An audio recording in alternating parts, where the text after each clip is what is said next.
नाज़रीन आदाब, में अशर यासिर आपका खैर मकदम करता हूँ सियासत टीवी के special programme review of newspaper. Siasat TV आपके लिए लेकर आया है अखबार से रिलेटेड एक ऐसा प्रोग्राम जिसमें हम आपको आज के अखबारात की अहम खबरों के बारे में बताएंगे।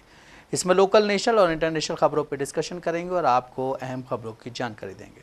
हम इस प्रोग्राम में हर इंपॉर्टेंट खबर पर रोशनी डालेंगे, चाहे वो लोकल हो, नेशनल हो या फिर इंटरनेशनल। इस प्रोग्राम में हर खबर की तह तक जाएंगे, क्योंकि कुछ खबरें अखबार की सिर्फ सुर्खियां बनकर रह जाती हैं या फिर आपको उनको टीवी पर सिर्फ 2 मिनट का ही वक्त मिल पाता है, लेकिन हम आपको उन खबरों के बारे में तफसील से बताएंगे। आज के हमारे पास जो टॉपिक है उनमें सबसे पहले तेलंगाना असेंबली में जो अभी कल बहस चली है, उसके बाद काफ़ी कुछ हुआ है। और फिर महाराष्ट्र के जो चीफ मिनिस्टर हैं देवेंद्र फडणवीस, उन्होंने एक बड़ा इल्ज़ाम लगाया कांग्रेस पार्टी पर। और तीसरी है कि संसद जो कल ख़त्म हो गया सेशन, शीतकालीन सत्र कल ख़त्म हो गया, उसके बाद काफ़ी चीज़ें और बाहर आई जिन पे हम चर्चा करेंगे। और जो आज एक मायावती ने एक बड़ा स्टेटमेंट दिया है, जो कि क्या बोलते गृह मंत्री अमित शाह ने जो उन पे क्या बोलते हैं बोला था B.R. अम्बेडकर के पे, उसके बारे में एक बड़ा स्टेटमेंट दिया है। और इन सब चीज़ों पे डिस्कशन करने के लिए हमारे साथ मौजूद है हमारे साथी शाहिद उमर। शाहिद, आपका खैर मकदम है। शायद सबसे पहले अगर हम बात करें तेलंगाना की, तो तेलंगाना में असेंबली चल रही है और आज ही जो असेंबली में क्या बोलते चीफ हैं, उन्होंने बोला, अध्यक्ष जो हैं उन्होंने बोला है कि ये सही नहीं है कि रोज़ असेंबली 10 से 15 मिनट लेट शुरू होती है। उन्होंने कहा है कि असेंबली जो टाइमिंग है वो अपने टाइम से शुरू होना चाहिए। वहीं अगर हम बात करें कल की, तो कल BRS ने बहुत ही ज़ोर शोर से हंगामा किया था। BRS ने इतनी मतलब वहाँ पे इतना ज़्यादा माहौल ख़राब हो गया था कि जो अध्यक्ष हैं उनको बहुत कुछ क्या बोलते हैं बोलना पड़ा था। और देखा जाए तो जो भी BRS के वो थे MLA, उन्होंने वेल में भी प्रवेश किया था और कई बार तो वहाँ पे बहुत ज़्यादा हंगामा हुआ था। और BRS के लोग सिर्फ यही एक क्या बोलते हैं वो लगा रहे थे नारा कि ये तानाशाही की सरकार है, ये तानाशाही नहीं चलेगी। लेकिन उसके बाद फिर MIM के लीडर जो है उन्होंने बोलना शुरू किया, अकबरुद्दीन ओवैसी। उन्होंने कहा है कि BRS जो आज ये हंगामा कर रही है, ये कहीं ना कहीं उसके पिछले 10 साल की तानाशाही का नतीजा है कि वो आज इस तरह से हंगामा कर रही है। देखिए, जब से यहाँ पे तेलंगाना में विधानसभा सत्र शुरू हुआ तब से देखा गया कि एक तरफ BRS तो वही दूसरी तरफ जो BJP है वो लगातार कांग्रेस के कामकाज पर कई तरह के सवाल खड़े कर रहे। कल देखा गया कि BRS जो है इसके पहले भी उन्होंने कई तरह के प्रदर्शन किए, लेकिन कल लगातार 2 बार उन्होंने सदन के अंदर नारेबाजी की। यहाँ तक कि एक बार जो वेल है उसके अंदर चले गए जो BRS के नेता हैं। तीसरी बार जब MIM के नेता अकबरुद्दीन ओवैसी जब बोल रहे थे, उस दरमियान भी तीसरी बार इन्होंने वहाँ पे नारेबाजी की और तानाशाही नहीं चलेगी, यानी कांग्रेस को इंडिकेट करते हुए तानाशाही नहीं चलेगी जैसे नारे लगाए और हाथों में तख्तियाँ लिए हुए थे और उसके साथ वो सदन जो है उसके वेल में घुस गए। उसके बाद से जब ये मामला और बढ़ा तो अकबरुद्दीन ओवैसी उस दरमियान वो स्पीच दे रहे थे। उसके बाद उन्होंने कहा कि मैं पिछले 10 वर्षों से सबूत दे रहा हूँ कि कैसे ज़मीनी की नीलामी हुई है और इसके साथ तमाम मुद्दे पर वो बात कर रहे थे। लेकिन जब BRS ने ऐसे कदम उठाया तो उन्होंने कहा कि जो पिछले 10 साल है उसका ये नतीजा है कि अब इससे पता चलता है कि जो BRS है उसने यहाँ पे कैसे काम किया है और उसकी तानाशाही कैसे रही है। देखा गया कि वीडियो में भी आप साफ तौर पे देख सकते हैं कि जो वेल है उसके अंदर जो स्पीकर बैठे हुए हैं वहाँ पे जो BRS के नेता है वो जाने की कोशिश कर रहे हैं, हालांकि जो अंदर के जो मार्शल है वो उनको रोक रहे हैं। तो काफ़ी विधानसभा सत्र के दौरान काफ़ी गर्मियाँ देखी गई हैं, काफ़ी ज़ोरों शोर से प्रदर्शन किए गए। लेकिन कल जिस तरह से विधानसभा सत्र के दौरान अंदर जिस तरह से विजुअल सामने आई है, जो तस्वीरें सामने निकल कर आ रही हैं, वो अपने आप में कई तरह के सवाल खड़े कर रही है। और MIM जो है वो लगातार क्योंकि पिछले कुछ सालों में देखा गया कैसे पिछले सरकार की बात करें तो MIM जो है BRS के सपोर्ट में थे, लेकिन इस बार कांग्रेस के साथ साथ जो कांग्रेस के कामकाज है उस पर भी MIM की बात करें, फिर BRS की बात करें, उस पर भी MIM अपनी खुलकर प्रतिक्रिया देती है। लेकिन कल जिस तरह से मामले सामने आए हैं उसमें देखा गया कि MIM ने उनके जो 10 साल के कारनामे है फिर कल तानाशाही को लेकर उन्होंने जिक्र किया है और इसको लेकर BRS पर उन्होंने तंज कसा है। बिल्कुल, जिस तरह से कल अगर हम बात करें तेलंगाना भूमि अधिकार अभिलेख संशोधन विधेयक 2024 पर चर्चा हो रही थी, इसी दौरान जब लोग वहाँ पे बोल रहे थे, जिस तरह आपने बोला कि MIM के लीडर अकबरुद्दीन ओवैसी बोल रहे थे, उसी दौरान BRS के जो लीडर थे वो तानाशाही नहीं चलेगी के नारे लेकर के और तख्तियाँ लेकर के वेल में जा रहे थे, जाने की कोशिश कर रहे थे, जिसके बाद ये सारा हंगामा हुआ। उसके बाद फिर अकबरुद्दीन ओवैसी को ये बोलना पड़ा कि जो BRS ने 10 साल तक तानाशाही की सरकार चलाई है उसी का नतीजा ये है कि आज ये यहाँ पे इतना ज़्यादा प्रदर्शन करे। हालांकि जो लीडर बोल रहा होता है शायद उसको उस वक्त तो बोलने दिया जाना चाहिए, क्योंकि कहीं ना कहीं जब ऐसे विधेयक वाले मामले होते हैं तो बहुत सीरियस इश्यूज होते हैं। लेकिन उसके बाद भी जब आप सिर्फ एक अपने जो लीडर हैं, जो कार्यकारी अध्यक्ष हैं बीआरएस के केटीआर, उन पे जो एक इल्ज़ाम लगा है फार्मूला ई रेस का, उसको हटवाने के लिए आप बात करें, उसको हटवाने के लिए आप सुबह में भी यही कर रहे थे और शाम में भी यही करें, तो कहीं ना कहीं देखा जाए तो यहाँ पे भी वही चीज़ चल रही है कि अगर आप मतलब हमारा काम नहीं कर रहे हैं तो हम आपकी बात नहीं सुनेंगे। देखिए बीआरएस की अगर बात की जाए तो जो अभी हाल ही में भूमि को लेकर जो कांग्रेस ने पोर्टल लाई है उसको लेकर बीआरएस और खफा है। और कल देखा गया किस तरह से जो नई पोर्टल आने वाली है उसमें पारदर्शिता की बात की जा रही है। और माफ़ कीजिएगा, अकबरुद्दीन अवैसी ने भी कहा कि मैं पिछले 10 वर्षों से सबूत दे रहा हूं कि कैसे ज़मीन की नीलामी की गई है, जिसका पैसा एपी यानी आंध्र प्रदेश को गया है। यह हमारी ज़मीन है और हमें इसकी नीलामी की है, हमारा पैसा हमारे राज्य में होना चाहिए। तो देखा गया कि जो पोर्टल है जो बीआरएस के दरमियान थे, उस पोर्टल कांग्रेस ने नाम बदल दिया और नया पोर्टल लाया गया है। तो उसके लेकर भी तमाम जो बीआरएस है वो सरकार को घेरने की कोशिश कर रही है। और कल इन सब मुद्दों पर चर्चा हो रही थी, या फिर कह लें जिस तरह से कल बिल पास हुआ है उसके बाद बीआरएस का जो हंगामा है वो अपने आप में कह लें कि वो लीपापोती करने की कोशिश है। और जो यहाँ पे अहम मुद्दे, क्योंकि कांग्रेस की बात की जाए तो कांग्रेस के कई नेताओं ने कहा है कि अगर कोई मसले हैं या फिर कोई दिक्कत है या कोई काम नहीं हो रहा तो आप सदन में आए, खुले चर्चा करें। लेकिन जिस तरह से बीआरएस लगातार जो सदन के अंदर हंगामे की, उससे लगता है कि बीआरएस पार्टी खुद सदन को नहीं चलने देना चाह रही। बिल्कुल, जिस तरह से कल देखा आपने कि यहाँ पे तेलंगाना में संसद में काफ़ी ज़्यादा हंगामा हुआ, वहीं पड़ोसी राज्य कर्नाटका में भी काफ़ी हंगामा हुआ, सीटी रवि को अरेस्ट किया गया था, उनको फिर बेल मिली है। लेकिन वहीं और पड़ोसी राज्य की अगर हम बात करें तो महाराष्ट्र में भी काफ़ी चीज़ें सामने आ रही हैं। महाराष्ट्र कांग्रेस इकाई के अध्यक्ष नाना पटोले ने मुख्यमंत्री देवेंद्र फडणवीस से उन शहरी नक्सली संगठनों की लिस्ट उपलब्ध कराने को कहा है जिन्होंने उनके मुताबिक राहुल गांधी के नेतृत्व वाली भारत जोड़ो यात्रा में हिस्सा लिया था। उनकी ये मांग ऐसे समय में आई है जब एक दिन पहले सीएम फडणवीस ने विधानसभा में आरोप लगाया कि कुछ ऐसे संगठन भारत जोड़ो यात्रा में शामिल हुए थे जिन्होंने महाराष्ट्र में कांग्रेस एनसीपी सरकार और केंद्र में मनमोहन सिंह सरकार द्वारा शहरी नक्सलियों का मुखौटा संगठन घोषित किया था। मुख्यमंत्री ने दावा किया था कि इन संगठनों ने हाल के राज्य विधानसभा चुनाव में महाविकास आघाड़ी के लिए प्रचार किया जिसका कांग्रेस हिस्सा थी। अब एक ऐसा इल्ज़ाम लगाया जा रहा है कि जो भी ऐसे संगठन हैं, जो बोला जा रहा है कि ये ऐसे संगठन हैं जिनकी क्या बोलते हैं, शहरी नक्सली संगठन, ये इन लोगों ने कहीं ना कहीं कांग्रेस के साथ मीटिंग की थी और उस मीटिंग में ये बात हुई थी कि महाराष्ट्र में जो इलेक्शन होगा उसमें एनसीपी कांग्रेस को सपोर्ट किया जाएगा। लेकिन फिर भी वहाँ पे कांग्रेस पार्टी, या अगर हम बात करें कि वहाँ की जो एक वो था गठबंधन था एमवीए, वो सत्ता में नहीं आया। लेकिन उसके बाद फिर ये भी इल्ज़ाम लगाया गया कि इन लोगों ने भारत जोड़ो यात्रा के दौरान राहुल गांधी के साथ भी यात्रा की थी और राहुल गांधी के साथ काफ़ी लंबे समय तक ये लोग रहे थे। और ये इल्ज़ाम राहुल गांधी पे लगाए जा रहे हैं या कांग्रेस पार्टी पे लगाए जा रहे हैं कि आपने ऐसे लोगों के साथ एक मीटिंग की है जो कि शहरी नक्सली।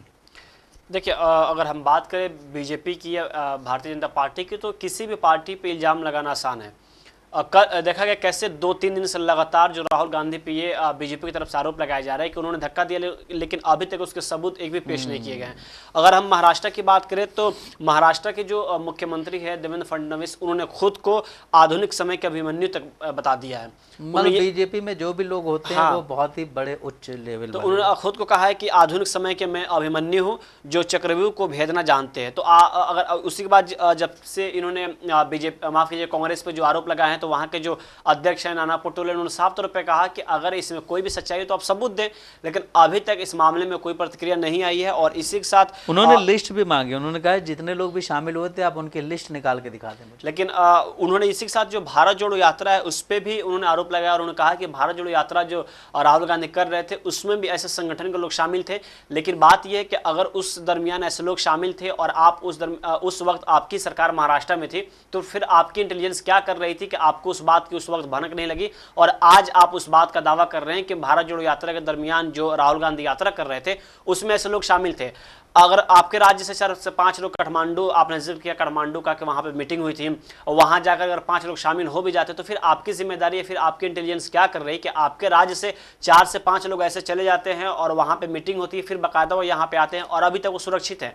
अगर इस बात में कोई सच्चाई या हकीकत है तो जैसे कि नाना पटोले ने कहा कि आप उस चीज़ का सबूत दें, तो आपको सबूत देना चाहिए। और अगर सबूत नहीं है तो फिर आप बेबुनियादी आरोप लगाकर जनता को कब तक गुमराह करिएगा। और अगर गुमराह नहीं करे, सच में हकीकत है, तो अभी तक आपके साक्ष्य सबूत कहाँ है जो लोगों के सामने नहीं आ पा रहे हैं? लेकिन जिस तरह से आप देखें कि वहाँ पे महायुति की सरकार बनी और जिस तरह से रिजल्ट आए, रिजल्ट आने के काफ़ी दिनों के बाद वहाँ पे सीएम की जो वो चल रही थी एक कि कौन बनेगा सीएम, कौन बनेगा, उसको लेकर के चीज़ सामने आई।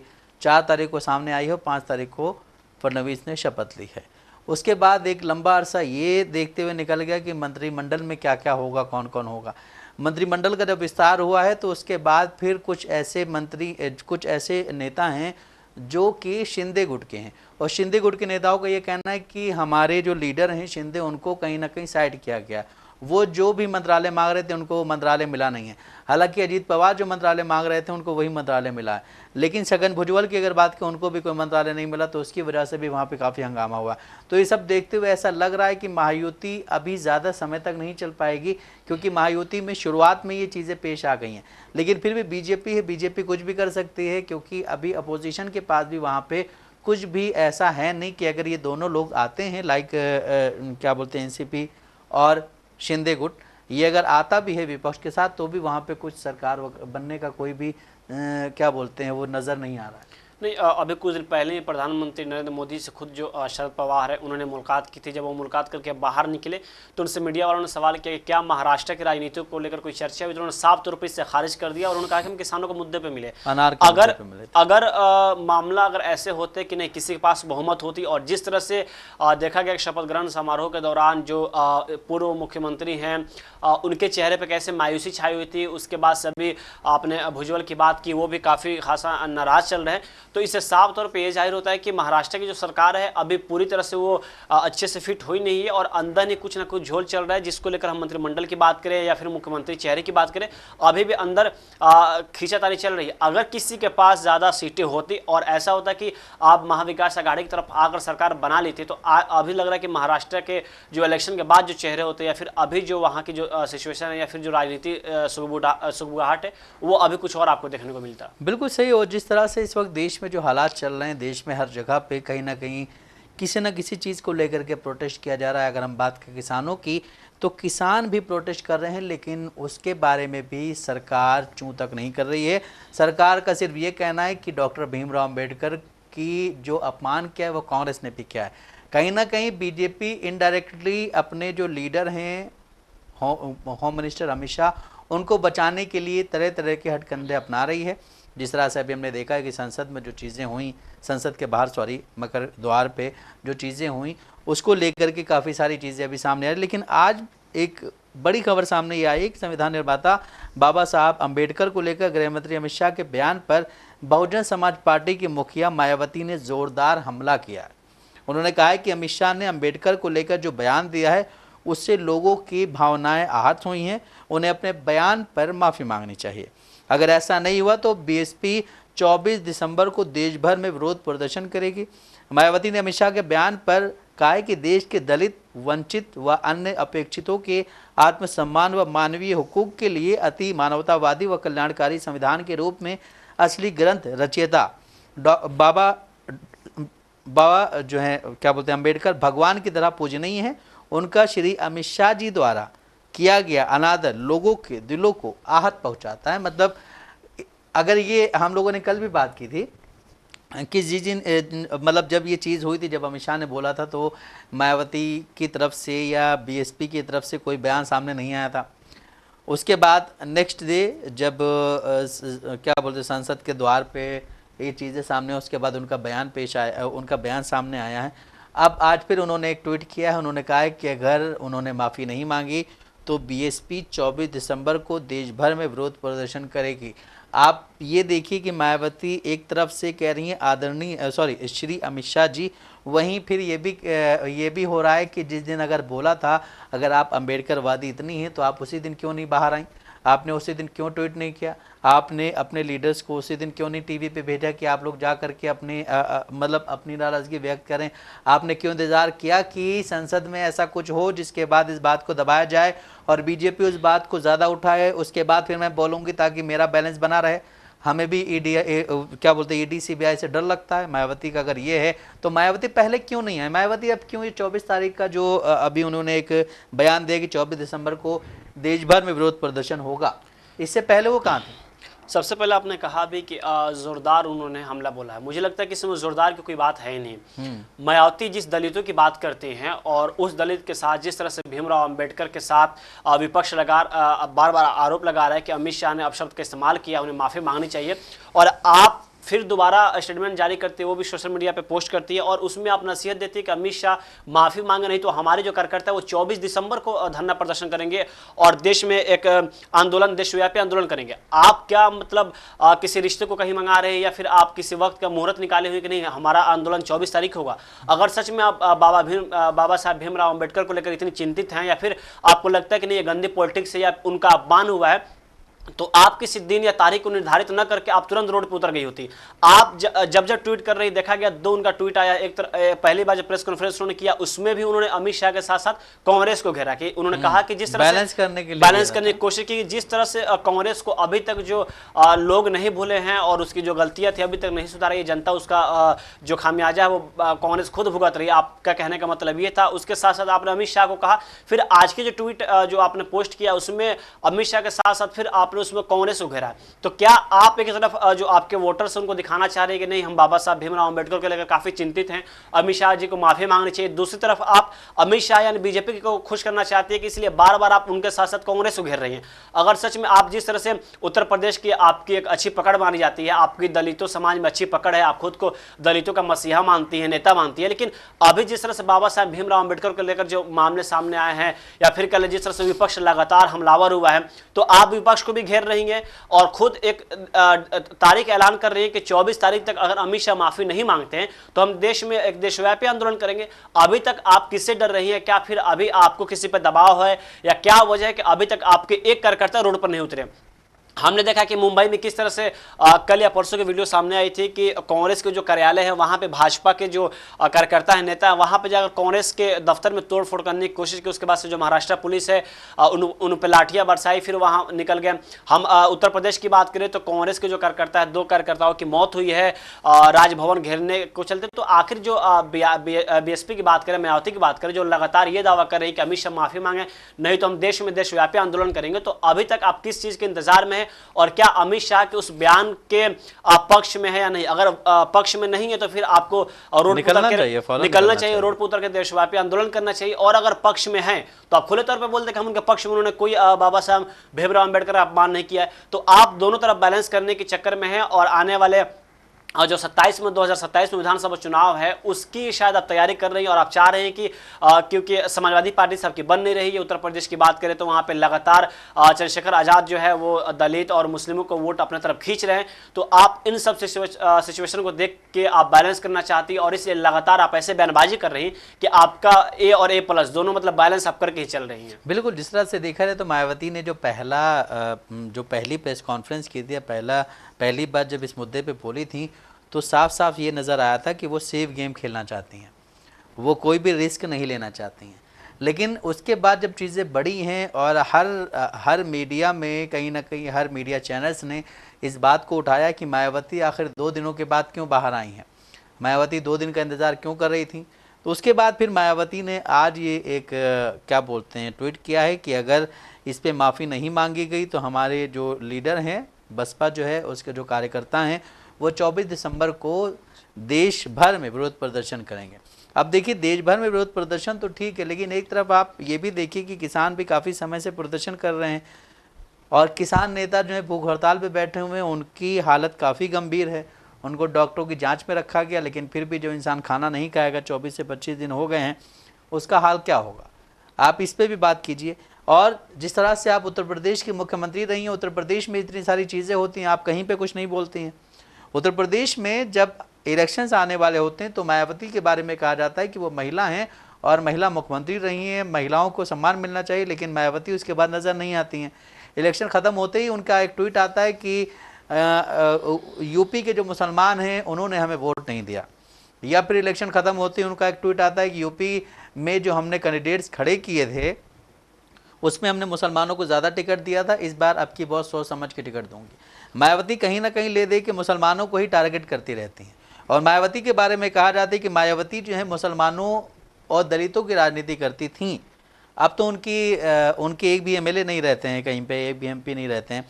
लेकिन जब वो थी तब उन्होंने अच्छे काम किए। लेकिन उसके बाद बीजेपी के आने के बाद, जब से 2014 जब से ये आए मोदी जी, उसके बाद से मायावती कहीं ना कहीं डाउन हो गई हैं। और मायावती की जो छवि खराब हुई है, वो छवि खराब करने के पीछे खुद ही मायावती का हाथ है, क्योंकि मायावती बड़े बड़े मुद्दों पे नहीं बोलती हैं। जब बड़े बड़े मुद्दों पे नहीं बोलती हैं तो उनके बारे में ये बोला जाता है कि मायावती कहीं ना कहीं बीजेपी से डर रही, मायावती सीबीआई ईडी से डर रही हैं। और जब आप इतना डरेंगे तो आप देश के बारे में आप क्या बोल पाएंगे, क्योंकि देश में इतनी सारी चीज़ें गड़बड़ हो रही हैं। देश में आप देखिए कि संसद जब चल रही तो संसद में जो कि सत्ता पक्ष है उसके लोग डंडा लेकर के प्रोटेस्ट करने जा रहे हैं, वो बीच बीच गेट पे खड़े हुए हैं, और जो अपोजिशन वाले हैं वो सिर्फ पेपर लेकर प्रोटेस्ट कर रहे हैं। आपने उस पर कुछ नहीं बोला। और आपके जो लीडर्स हैं वो आपकी पार्टी छोड़ के जा रहे हैं। जिस तरह से हमने मलूक नागर को देखा, जिस तरह हमने दानिश को देखा था, दानिश को तो आपने हटा दिया था पार्टी से। एक आपके लीडर हैं जो कि जिनके बारे में बीजेपी की एक लीडर ने उल्टा सीधा 20 सदन में बोला है, और उनसे मिलने जब राहुल गांधी जाते हैं तो आप उनको अपनी पार्टी से हटा देती हैं कि भाई इन्होंने हमारी पार्टी विरोधी नीति अपनाई है। मायावती की बात करें तो अभी मायावती की पूरी तरह से कह लें कि अब उत्तर प्रदेश में जो उनकी साख है वो ख़त्म हो रही है। और अभी अगर हम दिल्ली की बात करें तो दिल्ली में विधानसभा चुनाव होने से पहले अरविंद केजरीवाल को एक बड़ा झटका लगा है, जो उनके ऊपर आकाबारी नीति जो केस चल रहा है अखबारी, उसमें जो एलजी ने उनको ईडी को केस चलाने की अनुमति दे दी है। माफ़ कीजिए, दिल्ली में विधानसभा चुनाव होने वाले हैं, उम्मीद लगाए जा रहे हैं कि फरवरी में इलेक्शन होंगे। लेकिन इसी भी जिस तरह से अभी जो दिल्ली के पूर्व मुख्यमंत्री है अरविंद केजरीवाल, उनके ऊपर जो एलजी ने जो ईडी को केस चलाने की अनुमति दे दी है, उससे अब आम आदमी पार्टी को एक बड़ा झटका लगेगा। आपको बता दें कि दिल्ली विधानसभा चुनाव से पहले जो दिल्ली के पूर्व मुख्यमंत्री है अरविंद केजरीवाल को बड़ा झटका लगा है। उपराज्यपाल वीके सक्सेना ने अरविंद केजरीवाल पर आकाबारी नीति मामले में मुकदमा चलाने के लिए प्रवर्तन निदेशालय यानी ईडी को मंजूरी दे दी है। ईडी का आरोप है कि अरविंद केजरीवाल ने 100 करोड़ रुपए की रिश्वत लेकर जिन संस्थाओं को अनुचित लाभ पहुंचाया था, वही आम आदमी पार्टी ने इन सभी आरोपों को खारिज कर दिया था। उन्होंने कहा था कि 2 साल की जांच में एक भी पैसा बरामद नहीं हुआ है। तो दिल्ली की बात करें तो दिल्ली की सियासत में एक तरह से ये कह ले भूचाल आ गया, क्योंकि जिस तरह से आम आदमी पार्टी लगातार वहां पे ये दावा कर रही है कि हमारी सरकार बन रही है। हमने देखा कि राज्यसभा में कैसे उनके जो सांसद है वो लगातार बीजेपी पे हमलावर हुए, उसके बाद उन पर खुद 100 करोड़ का मानहानि का केस हो गया। और अभी जिस तरह से केजरीवाल के ऊपर ईडी अब केस चलाएगी, उससे लगता है कि अब दिल्ली की जो सियासत है वो पूरी तरह से उलटने वाली है।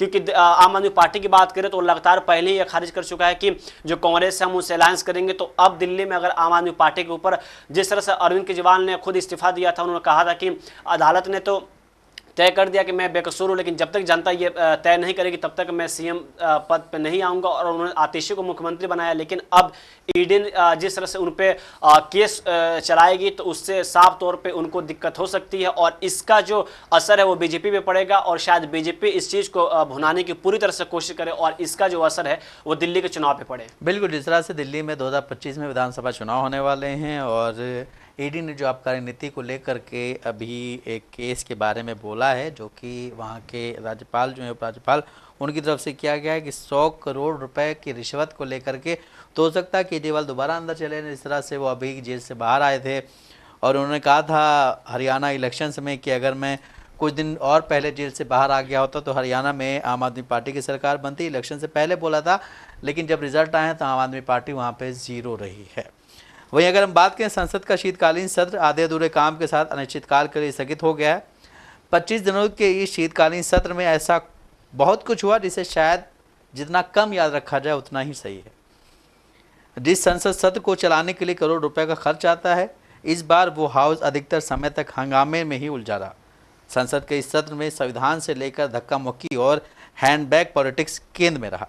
संसद सत्र के 25 दिनों के सत्र में 2 दिनों तक संविधान पर चर्चा हुई। सत्ता पक्ष और विपक्षी नेताओं ने संविधान पर अपनी बात रखी। सत्ता पक्ष संविधान के मुद्दे पर खासकर कांग्रेस को घेरने में लगी रही। इसके लिए सदन में बाबा साहब अम्बेडकर से लेकर पूर्व पीएम जवाहरलाल नेहरू, इंदिरा गांधी और राजीव गांधी तक का जिक्र हुआ। बीजेपी नेता आपातकाल के मुद्दे पर कांग्रेस को घेरते हुए नजर आए। संसद के शीतकालीन सत्र के दौरान परिसर में हुई धक्का मुक्की मामले को लेकर विवाद जारी रहा। इस मामले के बाद बीजेपी और कांग्रेस दोनों ही पार्टियां एक दूसरे पर आरोप लगा रही हैं। इसी बीच दिल्ली पुलिस ने शुक्रवार को जानकारी दी है कि संसद में हुई धक्का मुक्की विवाद की जांच क्राइम ब्रांच को सौंप दी गई है। क्राइम ब्रांच जो है विवाद को लेकर दोनों ही पार्टियां बीजेपी और कांग्रेस की शिकायतों की जांच करेगी। साथ ही राहुल गांधी खिलाफ दर्ज की गई एफआईआर भी क्राइम ब्रांच को सौंप दी गई। मतलब जो ये धक्का मुक्की हुई है, इसको लेकर के बीजेपी ने जो इल्ज़ाम लगाया था कि ये धक्का राहुल गांधी ने दिया सारंगी को, और जिसकी वजह सारंगी गिरे। आप सारंगी की एक फ़ोटो देखें जो कि 3 दिन आज जो सुबह आई है, उसमें उनके कई रूप दिखाए गए हैं कि एक बार छोटी सी पट्टी बंदी हुई है, फिर वो थोड़ी बड़ी हुई, फिर वो थोड़ी बड़ी हुई, और अब वो इतनी बढ़ गई है कि वो काफ़ी ज़्यादा बाहर आ रही। तो उस पर कल जया बच्चन ने भी एक बात बोली थी कि बहुत अच्छी एक्टिंग करते हैं। देखिए, बीजेपी की तरफ से जो केस दायर किया गया उसके बाद से क्राइम ब्रांच को ये केस सौंप दी गई है, और इसमें क्राइम ब्रांच जो है वो अलग अलग एंगल से जांच करेगी, वो चाहे कांग्रेस की बात करें या भाजपा की बात करें। राहुल गांधी जिस दिन ये मामला सामने आया उसके बाद राहुल गांधी ने प्रेस कॉन्फ्रेंस किया। प्रेस कॉन्फ्रेंस करके वो जब निकल रहे थे तो जो पत्रकार उनसे सवाल किया कि सीसीटीवी जो फुटेज है वो दिखाया जाए। उस पर राहुल गांधी ने कहा कि आप उनसे जो सीसीटीवी फुटेज है वो मांग लो। तो रिपोर्टर ये बोलते हैं कि हमें वो नहीं दिया जा रहा है। तो आखिर में राहुल गांधी ने कहा कि यही वो सच्चाई है कि वो फुटेज आपको नहीं दिया जा रहा है, कि अगर सीसीटीवी फुटेज सामने आ जाए तो उसमें कहीं नहीं दिखेगा कि राहुल गांधी यानी मैंने उस पर धक्का मारा है। अब बात करें इस मामले में जो महिला आयोग है, राष्ट्रीय महिला जो आयोग है, उन्होंने स्वतः संज्ञान लेते हुए लोकसभा और राज्यसभा में कांग्रेस सांसद राहुल गांधी के खिलाफ कार्रवाई करने को कहा है। जिस तरह से संसद में जो लगातार कई दिनों से जो विरोध प्रदर्शन चल रहे हैं, जो आखिरी दिन यानी 2 दिन पहले जो ये तस्वीरें सामने हैं, उसमें लेकर जो देश की जनता है उन्होंने भी कई तरह के सवाल खड़े किए कि जो देश की जनता अपने जो नेता को चुनकर वहां भेजती है कि हमारे जो अहम मुद्दे हैं उस बात को वहां पे उठाई जाए, लेकिन जिस तरह से कुछ दिन इस सत्र में देखा जाए तो किसी भी तरह से पूरी किसी भी बात पे बात पूरी नहीं की गई है। जो अहम इशूज हैं, जो मुद्दे हैं, उस पे आरोप और प्रत्यारोप लगते रहे, लेकिन न पक्ष न विपक्ष किसी की बात नहीं सुनी गई। आखिर में जिस तरह से राहुल गांधी पे ये आरोप लगाते गए, बीजेपी ने एक भी फुटेज जारी नहीं किया। और कांग्रेस की बात करें तो कांग्रेस लगातार ये दावा कर रही है कि सीसीटीवी फुटेज वहां पर लगे हुए थे। अगर वहां से फुटेज सामने आ जाए तो उसमें तथ्य सारे सामने आ जाएंगे कि राहुल गांधी ने धक्का दिया कि नहीं। अगर हम 2 सांसद जो घायल हुए थे उनकी बात करें तो उन्होंने यही कहा था जो पहले वीडियो सामने आए थे कि राहुल गांधी आगे खड़े थे और पीछे से किसी ने धक्का दिया, उसके बाद से हम गिर पड़े। तो सवाल ये भी कि अगर राहुल गांधी आगे खड़े हों और जिसके साथ ये हादसा हुआ हो और वो खुद ऐसे बयान दे रहा है कि राहुल गांधी आगे खड़े थे, तो फिर बीजेपी लगातार इस मुद्दे को भुनाने की क्यों कोशिश कर रही है कि नहीं राहुल गांधी ने धक्का दिया है। अब कांग्रेस की तरफ से लगातार ये बयान दिए जा रहे हैं कि जो अडानी के मुद्दे थे, जो संबल के मुद्दे हैं या देश के जो और मुद्दे हैं, उसको बीजेपी भुनाने के लिए पूरी तरह से कोशिश कर रही है और उसको दबाने की आड़ में कांग्रेस पे ऐसे आरोप लगाए जा रहे हैं। और कई ऐसे मीडिया रिपोर्ट्स भी बताते हैं कि इसके बाद से उन सब मुद्दों पे बात नहीं की गई और आखिरकार कल यानी शुक्रवार को जो संसद का जो सत्र था वो खत्म हो गया और न अडानी के मुद्दे पर चर्चा हुई अच्छे से, न संबल के मुद्दे पर चर्चा हुई। लेकिन अभी तक बीजेपी जो लगातार कांग्रेस पे आरोप लगा रही है, लेकिन अभी तक संसद के अंदर से एक भी फुटेज सामने नहीं आया जिसमें जो दावा किया जा रहा है उसका तथ्य पता चल सके कि क्या सच में राहुल गांधी ने किसी सांसद को धक्का दिया था या नहीं दिया था। बिल्कुल, जिस तरह से आप देखें कि जब संसद शुरू होने वाली थी उस दौरान देश में कई मुद्दे उठे हुए थे। जिस तरह से हमने देखा कि संसद शुरू हुई उसके बाद कई राज्यों में या हर राज्य में असेंबली सेशन भी शुरू हुआ। संसद जब शुरू हो रही थी तो मणिपुर का मुद्दा अहम था, अडानी का मुद्दा अहम था, जो संभल का मुद्दा था वो अहम था। वहीं अगर यूपी की बात करें, यूपी असेंबली की, तो यूपी असेंबली में संभल का मुद्दा अहम था। मंदिर मस्जिद जो चल रहा है आजकल हर जगह पे आप देखें कि जहाँ भी आप खोदेंगे वहाँ पे मंदिर निकलेगा, वो मुद्दा अहम था। और फिर झांसी में जो केस हुआ था, इसमें न्यू बॉर्न बेबीज़ की डेथ हुई थी, जो आग लग गई थी NICU में, वो मुद्दा अहम था। लेकिन कहीं पे भी आप देखें कि ये चीज़ें सही नहीं हो पाई।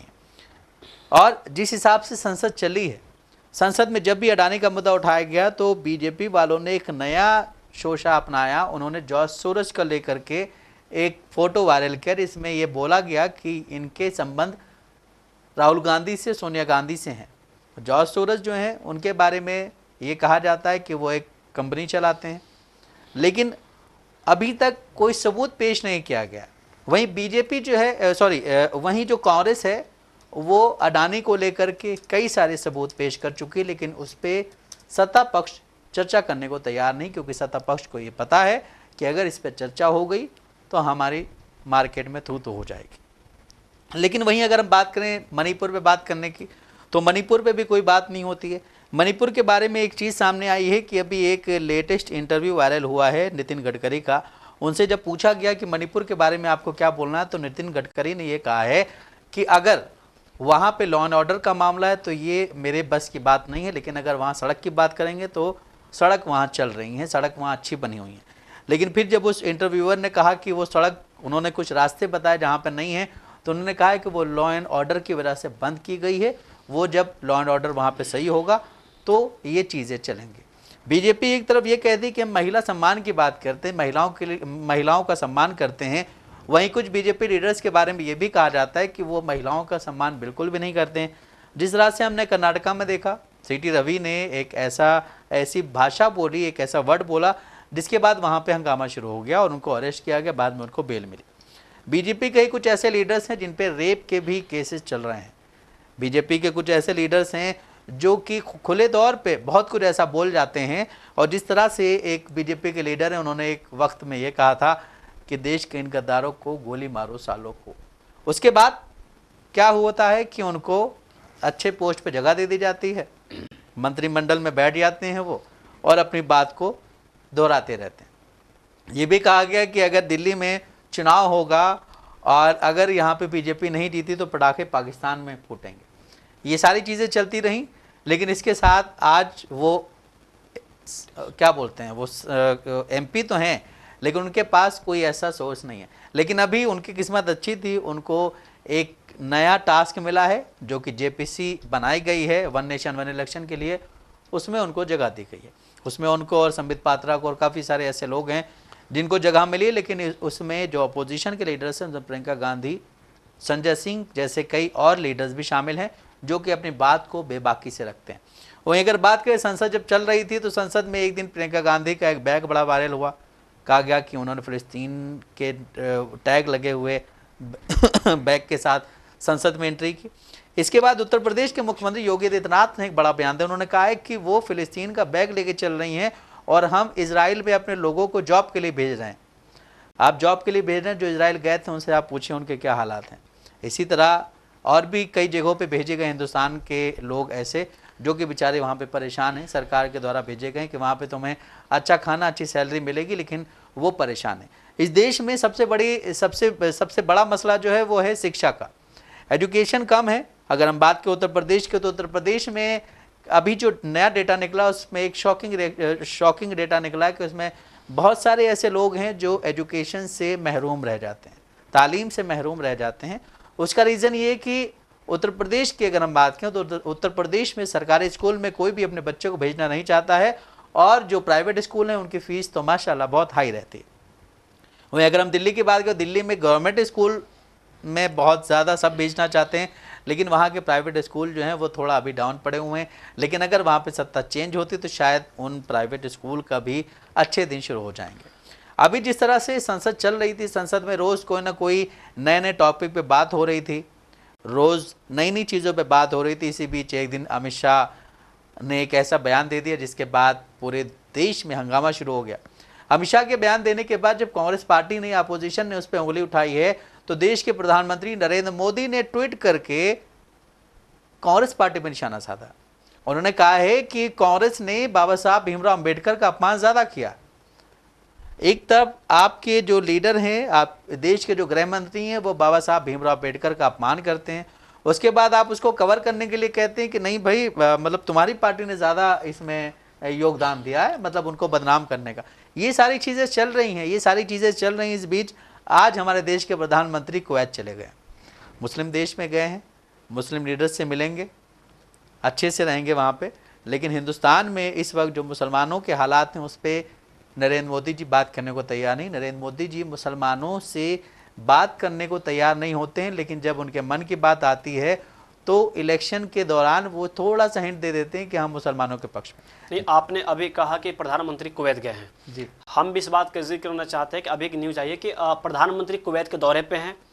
उत्तर प्रदेश के मुख्यमंत्री योगी आदित्यनाथ विधानसभा में बड़े ही चौड़े होकर बोलते हैं कि हमने इजराइल में जो श्रमिक हैं, जो लोग हैं, उनको भेजा कारोबार करने के लिए।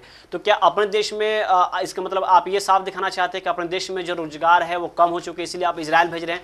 हालांकि जो इजराइल जाने वाले हैं उनसे सवाल किया जाने पर उन्होंने ये कहा कि अब क्या करें, यहाँ पर भी भूखे मर रहे हैं, इससे बेहतर है कि हम वहाँ जाकर मरे, कम से कम हमारे घर वाले सुख चैन से जिएंगे।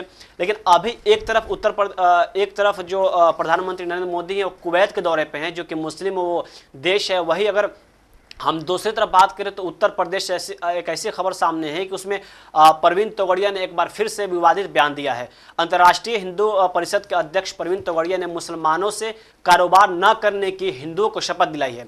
इसी के साथ आगे उन्होंने मुस्लिम समुदाय का नाम लिए बिना प्रवीण तोगड़िया ने तंज कसते हुए कहा कि अब तेरा क्या होगा कालिया। मुरादाबाद में ये सभा आयोजित किया जा रहा था। महाकुंभ 2025 कार्यक्रम को संबोधित करते हुए पहले हिंदुओं को शपथ दिलाई। उन्होंने कहा, हम संकल्प करते हैं कि फल सब्जी खरीदेंगे हिंदुओं से, बाल कटवाएंगे हिंदुओं से, हिंदू की ऑटो रिक्शा में बैठेंगे, कार स्कूटर फ्रिज टीवी हिंदुओं से रिपेयरिंग करवाएंगे, रोजगार देंगे तो हिंदुओं को देंगे। तो आप देखें कि एक तरफ देश के प्रधानमंत्री नरेंद्र मोदी कुवैत दौरे पे हैं जो कि मुस्लिम देश है, वही दूसरी तरफ उत्तर प्रदेश में जहां पे मुस्लिमों की ज़्यादा आबादी मानी जाती है, पिछले कुछ सालों में देखा जाए तो वहां के लगातार लोग आरोप ये लगाते रहे कि वहां की जो सरकार है एक तरफा जो है कार्रवाई कर रही है। वही अभी जिस तरह से जो महाकुंभ 2025 में कार्यक्रम होने हैं उस कार्यक्रम को लेकर जो अध्यक्ष जो प्रवीण तोगड़िया है उन्होंने विवादित बयान दिया है। हालांकि उन्होंने हिंदुओं को शपथ दिलाई है कि आप कार फ्रिज या जो भी काम है वो हिंदुओं से करवाएंगे और नौकरी भी हम हिंदुओं को देंगे। तो आप देखिए कि एक तरफ प्रधानमंत्री नरेंद्र मोदी मुस्लिम कंट्री का दौरा कर रहे हैं, वही दूसरी तरफ यहाँ के जो लोग हैं ऐसे धर्म का अफीम चटाकर या फिर कह ले ऐसे लोगों के अंदर नफरत भर रहे हैं कि वो कैसे दो समुदायों के बीच नफरत बोने का बीज बोने का काम कर रहे हैं। उन्होंने बगैर नाम लिया अगर ऐसे शपथ दिलाया तो फिर आखिरकार वो बताया कि किन लोगों से वो परहेज करवाना चाहते हैं और क्या बताना चाहते हैं, किन लोगों से वो चाहते हैं कि वहां पर जाकर लोग कोई खरीदारी ना करें या ना काम करें। वहां पे उन्होंने साफ तौर पर यह कहा कि हम बैठेंगे भी तो हिंदुओं के ऑटो पे रिक्शा पे बैठेंगे, कार स्कूटर फ्रिज टीवी हिंदुओं से ही रिपेयरिंग करवाएंगे और आखिर में उन्होंने ये भी कहा कि रोजगार देंगे तो हिंदुओं को देंगे। बिल्कुल, जिस तरह से आपने बोला कि इस वक्त जो प्रवीण तोगड़िया हैं महाकुंभ को लेकर के उन्होंने जो बयान दिया वो कहीं ना कहीं मुरादाबाद में एक जनसभा में दिया। उन्होंने कहा है कि हिंदुओं को ये संकल्प लेना चाहिए कि वो जैसा आपने बोला कि सब्जी खरीदें, बाल कटवाएं, गाड़ी रिपेयर करवाएं, फ्रिज वॉशिंग मशीन खरीदें, सारे हिंदुओं से खरीदें। लेकिन वहीं एक चीज़ और सामने आई कि भारतीय जनता पार्टी के नेता मनोज तिवारी ने संसद में हुई धक्का मुक्की और बीजेपी सांसद प्रताप सारंगी और मुकेश राजपूत के चोटिल होने पर बड़ा बयान दिया।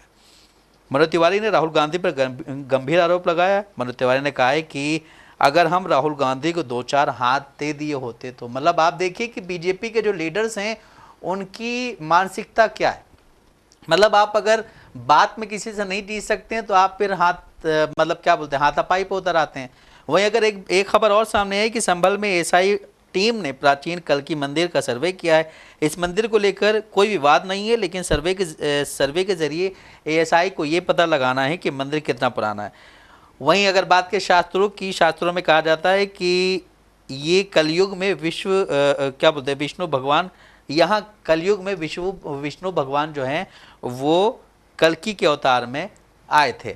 तो जिस तरह से अभी हम देखें संभल में रोज़ कहीं ना कहीं मंदिर के बारे में कोई ना कोई ऐसी चीज़ें सामने आ रही हैं और जिस तरह से अभी हमने बोला कि मनोज तिवारी ने एक ऐसा बयान दिया है कि अगर हम होते तो हम 2-4 हाथ लगा दिए होते, तो ये आपको एक तरह से बीजेपी की जो मानसिकता है, बीजेपी के जो लीडर्स हैं उनकी जो मानसिकता है, बीजेपी के लीडर्स जो हैं उनकी जो पढ़ाई है, बीजेपी के लीडर्स जो हैं उनकी जो तरबियत है उनको कहीं ना कहीं सामने लाती है। बीजेपी के लीडर्स हमेशा इसी तरह के बयान देते हैं। आप देखेंगे कि जब वीडियो वायरल हुआ था जिसमें राहुल गांधी प्रताप सारंगी को देखने जा रहे थे, उस दौरान बीजेपी के ही एक झारखंड के लीडर हैं निशिकांत दुबे, जो कि राहुल गांधी से बहुत ही गंदे अंदाज में बात कर रहे थे और राहुल गांधी वहाँ से बिना बोले चुपचाप चले आए थे। तो अगर हम बात करें बीजेपी के लीडर्स की, तो बीजेपी के लीडर्स इस वक्त जो बीजेपी के लीडर्स हैं उनमें ये चीज़ ज़्यादा है कि हम अगर इस तरह से बोलेंगे तो हमें कहीं ना कहीं अच्छा पद मिल जाएगा। जिस तरह से कल आरएसएस प्रमुख मोहन भागवत ने भी ये बात बोली कि इस देश में हर जगह मंदिर मस्जिद खोजने से लोग ये चाहते हैं कि हम बीजेपी के बड़े लीडर बन जाएंगे, तो ये चीज़ देश के लिए हानिकारक है। इसका क्या बोलते हैं, जितने भी यहाँ पे अपोजिशन के लीडर्स हैं उन सब ने इस बयान पे सहमति जताई है। लेकिन फिर भी ये भी कहा गया कि आरएसएस के ही लीडर हैं योगी आदित्यनाथ, जो कि हिंदुओं को लेकर के, मुसलमानों को लेकर के हमेशा बयान देते रहते हैं।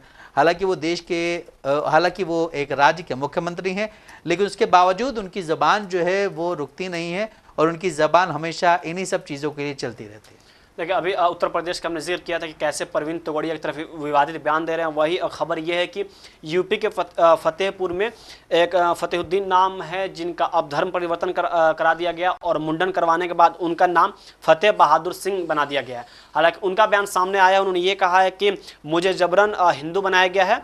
एसपी चक्रेश मिश्रा ने मुझे 3 घंटे तक एक कमरे में बंद रखा। एसपी ने राष्ट्रीय हिंदू शेर सेना के राष्ट्रीय अध्यक्ष विकास हिंदू को बुलवाया और विकास हिंदू ने जबरन मेरा मुंडन करवाया और मेरा धर्म परिवर्तन करा दिया। इसके बाद उन्होंने और आरोप लगाया, उन्होंने ये कहा है कि मुझे अवैध असलाहा मामले में जेल भेजने की धमकी दी गई और कहा कि धर्म परिवर्तन करो नहीं तो तुम्हें जेल भेज देंगे। इसी के साथ मेरे भाई पर एनएसए लगाने की धमकी दी गई है। तो आप बताएं, जिसका धर्म परिवर्तन कराया गया, उन्होंने खुद आरोप लगाया है कि मेरा जबरन धर्म परिवर्तन कराया गया है और मेरे भाई पर एनएसए लगाने की धमकी दी गई है और यहाँ तक कि मुझे खुद असलाहा के मामले में जेल भेजने की धमकी दी गई है और उसके बाद मेरा मुंडन करवाया गया है। अब देखिए कि किस तरह से उत्तर प्रदेश में ऐसे मामले तो देखा जाए लगातार सामने आ रहे हैं। हालांकि धर्म परिवर्तन की बात करें, लव जिहाद की बात करें, इस मुद्दे को लगातार बीजेपी उठा रही है। लेकिन अभी जिस तरह से खुद उस शख्स का बयान सामने आता है, उन्होंने ये आरोप लगाया है कि खुद जबरन मुझे धर्म परिवर्तन कराया गया है। तो क्या ये मामले जो ऐसे राज्यों में आ रहे हैं को वहां के मुख्यमंत्री किसी खास समुदाय के लिए काम कर रहे हैं या फिर ऐसे मामलों को क्या उनको देखने की जरूरत नहीं है? बिल्कुल, जिस तरह से आप देखें कि एक लीडर, एक बंदा जो खुद बयान दे रहा है कि हमें 3 घंटे तक बंद किया गया और उसके बाद उन्होंने हमें परेशान किया, उसके बाद हमारा मुंडन किया और हमारा नाम फतेह बहादुर सिंह कर दिया है।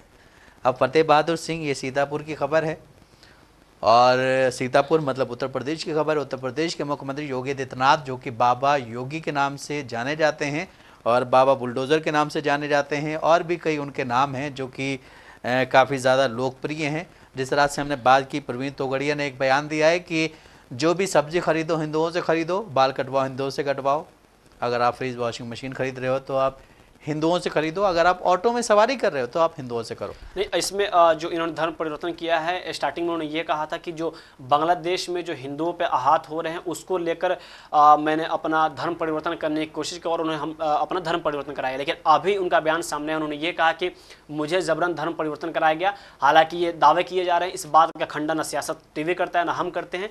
अब उन्होंने ऐसा कहा है कि हमें जबरन धर्म परिवर्तन कराया गया, लेकिन स्टार्टिंग में देखा गया तो ऐसे बयान सामने आए थे कि उन्होंने ये कहा था कि हिंदुओं पर जो अत्याचार हो रहे हैं उसको लेकर हमने अपना धर्म परिवर्तन कराया था। बिल्कुल सही। इस देश में इस वक्त बांग्लादेश में जो हो रहा है, बांग्लादेश की जो उस वक्त की प्रधानमंत्री हैं शेख हसीना, वो हिंदुस्तान में ही है, लेकिन हिंदुस्तान के जो लीडर्स हैं, खासकर बीजेपी के लीडर्स, वो बांग्लादेश में जो चीज़ें हो रही हैं उसको लेकर के इतनी ज़्यादा हाय तौबा कर रहे हैं। हालांकि उनको शेख हसीना से भी पूछना चाहिए कि आप यहाँ क्यों बैठी हैं, आपको यहाँ क्यों रखा गया और आपकी वजह से ही वहाँ पे चीज़ें शुरू हुई। तो नाज़रीन, जैसा कि आपने देखा कि हमने आपको न्यूज़पेपर्स के ज़रिए अहम खबरों से रूबरू कराया है। ऐसी ज़रूरी खबरों से रूबरू होने के लिए हमारे साथ इस प्रोग्राम से जुड़े रहें और अगर आपकी इस प्रोग्राम से रिलेटेड कोई भी राय है तो हमें कमेंट बॉक्स में ज़रूर लिखें। इसी के साथ हमारा प्रोग्राम ये ख़त्म होता है। मुझे और मेरे साथी शाहिद उमैर को दें इजाज़त। आप बने रहें सियासत टीवी के साथ। अल्लाह हाफिज़।